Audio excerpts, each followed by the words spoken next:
கைதி வெற்றி படம், மிகப்பெரிய வெற்றி படம். அந்த கைதி 2 வந்து லோகேஷ் பண்ணுறதுக்கு கூப்பிட்டப்ப கைதி 2 வந்து ஆல்ரெடி உள்ள கமிட்மெண்ட்டு. அப்போ என்ன சொன்னார்னா, நான் மாஸ்டர் முடிச்சுட்டு வரேன் அப்படின்னாரு, நான் விக்ரமை முடிச்சுட்டு வரேன் அப்படின்னாரு, நான் லியோ முடிச்சுட்டு வரேன் அப்படின்னாரு, கூலியை முடிச்சுட்டு வரேன்னு சொன்னார்.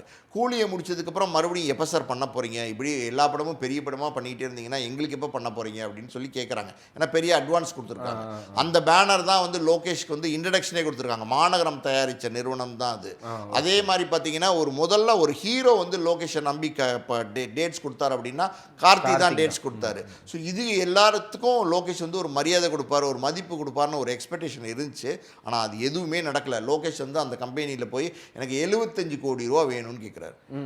அதாவது இவருக்கு பேனர் கொடுத்த கம்பெனிக்கே போயிட்டு, இவர் கொடுத்த பேனர் கொடுத்த கம்பெனி வந்து ரஜினியும் கமலையும் வச்சு எடுத்தா நீங்க கேட்கலாம், எடுக்க போற ஆர்டிஸ்ட் யாரு? கார்த்தி நல்ல நடிகர் தான், அதுல இருந்து சந்தேகம் கிடையாது. ஆனா கார்த்திக் என்ன பிசினஸ்னு ஒன்று இருக்குல்ல, ரஜினிக்கு ஆகிற பிசினஸ் கார்த்திக் ஆகுமா, கமலுக்கு ஆகிற பிசினஸ் கார்த்திக் ஆகுமா? அப்படி இருக்கும்போது அந்த பிசினஸ் ரெஸ்ட்ரிக்ஷன்ஸ் ஒன்று இருக்குல்ல, அந்த பிசினஸ் ரெஸ்ட்ரிக்ஷன் தெரியாம நீங்க போய் வந்து 75 கோடி ரூபா கொடுன்னு கேட்கறது வந்து தப்பு தானே. அப்படி கேட்டதுனால என்னாச்சுன்னா அந்த ப்ராஜெக்டும் அப்படியே ஹெல்டப் ஆகி நின்றுச்சு, அது தொடங்காம நின்றுச்சு.